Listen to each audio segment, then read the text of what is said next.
Parul university के placements का कोई रिप्लेसमेंट नहीं, इसलिए टॉप कंपनीज की फर्स्ट चॉइस। आप तो समझ ही गए होंगे। Join Parul university, Vadodara, Gujarat. महाराष्ट्र की राजनीति में छगन भुजबल एक बड़ा और प्रभावशाली ओबीसी चेहरा है।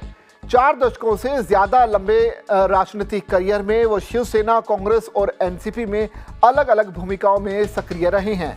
वर्तमान में वो अजित पवार के नेतृत्व वाले एनसीपी के प्रमुख नेता हैं और अब दोबारा मंत्री पद पर लौटे हैं। ऐसे में उनका सरकार में आना खासकर देवेंद्र फडणवीस के लिए कई रणनीतिक लाभ लेकर आ सकता है।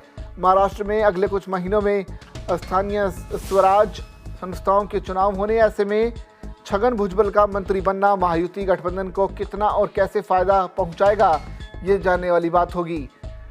अब ये समझना जरूरी है कि आखिर कई विवादों के रहे छगन भुजबल को मुख्यमंत्री देवेंद्र फडणवीस ने अपने मंत्रिमंडल में जगह क्यों दी और भुजबल की ये नियुक्ति फडणवीस सरकार और महायुति गठबंधन के लिए कैसे उपयोगी हो सकती है।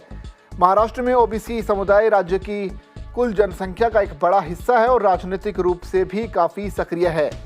छगन भुजबल न केवल इस समुदाय के सबसे मजबूत नेताओं में से एक हैं, बल्कि उन्होंने ओबीसी आरक्षण के मुद्दे पर हाल ही में मराठा नेता मनोज जरांगे के खिलाफ मुखर होकर अपनी स्थिति और मजबूत की है।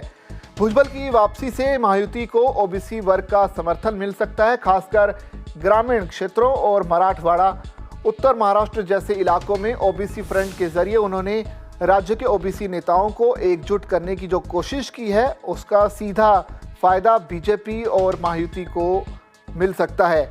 नासिक, मराठवाड़ा, उत्तर महाराष्ट्र और मुंबई जैसे क्षेत्रों में भुजबल की मजबूत पकड़ रही है। उनके मंत्री बनने से इन क्षेत्रों में महायुति की स्थिति मजबूत हो सकती है। नासिक महानगर पालिका, औरंगाबाद जो कि छत्रपति संभाजीनगर भी है, मालेगांव जैसे संवेदनशील नगर निकायों में चुनावी समीकरण बदल सकते हैं। स्थानीय नेताओं को भुजबल के राजनीतिक अनुभव और जमीनी नेटवर्क का सहारा मिलेगा। छगन भुजबल राज्य की लगभग हर सरकार में मंत्री या उप मुख्यमंत्री रहे हैं। वो एक अनुभवी प्रशासक भी माने जाते हैं। उनके अनुभव का फायदा देवेंद्र फडणवीस को प्रशासनिक स्तर पर निर्णयों में मिल सकता है। वो विपक्षी दलों, खासकर कांग्रेस और शरद पवार की एनसीपी में अंदरूनी समीकरण को अच्छी तरह से जानते हैं, जिससे रणनीतिक बढ़त भी मिल सकती है। छगन भुजबल की वफादारी वर्तमान में अजित पवार के साथ है और उनका मंत्री बनना ये दर्शाता है कि एनसीपी यानी अजित गुट और बीजेपी शिवसेना यानी शिंदे गुट के बीच गठबंधन की स्थिति और मजबूत हो रही है।